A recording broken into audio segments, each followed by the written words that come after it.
হে জগতবাসী, আপনাদের সামনে আজকে শামীম আলী চিশতি একটি জিনিস নিয়ে উপস্থিত হইলেন। সেই জিনিসটি হলো যে এই পৃথিবীতে অনেক মানুষ বা অনেক আশেক ভক্ত বা অনেক যারা এই পৃথিবীতে বসবাস করেন, তো দেখা যায় বিভিন্ন আলাপ আলোচনা শোনে আল্লাহকে পাইতে, বা বিভিন্ন আলোচনা করে আল্লাহর ইবাদত করলে কি হয়, কোনটা কিভাবে কি করতে হয়, আল্লাহ পর্যন্ত কিভাবে পৌঁছাইতে হয়। কিন্তু এর পাশাপাশিও মানুষের জীবনে চলার পথে দেখা যায় যে কিছু কিছু বিষয় আছে যে সংসারে অশান্তি থাকলে, ছেলে মেয়ে নিয়ে অশান্তিতে থাকলে তখন দেখা যায় ইবাদতে মন বসে না, নামাজে মন বসে না, আমি আল্লাহকে একটু স্মরণ করব, মন বসে না। তখন এই দুনিয়াতে থাকতে গেলে জ্বালা যন্ত্রণা আছে, ঠিক আছে, কিন্তু দেখা গেছে যে অতিরিক্ত যখন হয় সেই জ্বালা যন্ত্রণা তখন কিন্তু আর চলা যায় না। যদি মিডল থাকে, ওই যে হালকা পাতলা জ্বালা যন্ত্রণা সকলেরই থাকে, কিন্তু বেশি যখন অতিরিক্ত হয় তখন কিন্তু আর এই জগতে চলাফেরা কোনো কিছুই ভালো লাগে না, সুবিধা মতো কিছুই হয় না। তো এই জন্য আমি শামীম আলী চিশতি আপনাদের সামনে একটি বিষয় নিয়ে আসলাম। যেমন দেখা যায় ঘরের স্বামী বা ঘরের ছেলে মেয়েরা আছে, এদের মধ্যে দেখা যায় তাদের কটু বাক্য, খারাপ ভাষায় কথা বলে, এদের ব্যবহার আচার ভালো না। তো এই জন্য আজকে আপনাদের সামনে আল্লাহর একটি নাম নিয়ে আসলাম, যেই নামটি পাঠ করিলে বা যেই নামটি যেভাবে কাজে লাগানো হইলে আল্লাহ সেখানে রহমত বর্ষিত করবে, সেই বিষয়ে আজকে আলোচনা করব ইনশাআল্লাহ। যেমন সেই নামটি হলো ইয়া হামিদু। ইয়া হামিদু নামটি আল্লাহর 99 নামের একটি নাম। যেমন অনবরত এই নামটি পাঠ করিলে সর্বদা সৎ কাজে লিপ্ত থাকিবে ও কটু ভাষা প্রয়োগ কারও স্বভাবে পরিণত হইয়া গেলে এই নাম কয়েকদিন পর্যন্ত পেয়ালায় লিখিয়া উহা ধুইয়া ওই ব্যক্তিকে পান করাইলে আল্লাহর ফজলে উহার সুস্বভাব আসিবে এবং কুস্বভাব দূর হইয়া যাইবে।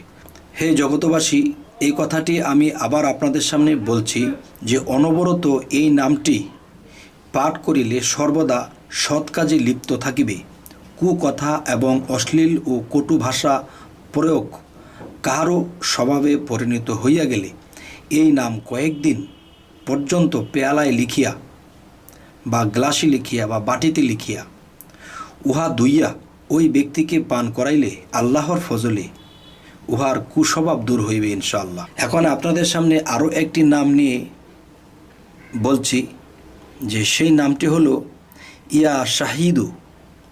ইয়া শাহিদু নামটি আল্লাহর কি কাজে লাগবে? হয়তো আল্লাহর একটি নাম বহু বহু কাজে লাগে, বিশেষ করে মানুষের যে কাজে লাগে সেটাই আমি এখন বলছি।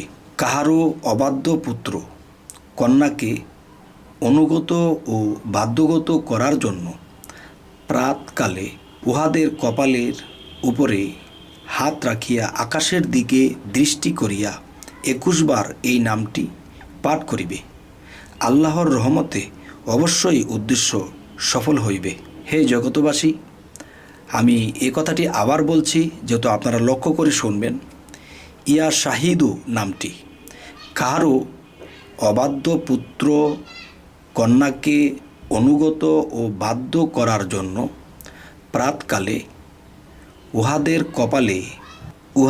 কপালের উপরে হাত রাখিয়া আকাশের দিকে দৃষ্টি করিয়া 21 বার এই নামটি পাঠ করিলে আল্লাহর রহমতে অবশ্যই উদ্দেশ্য সিদ্ধ হইবে ইনশাআল্লাহ।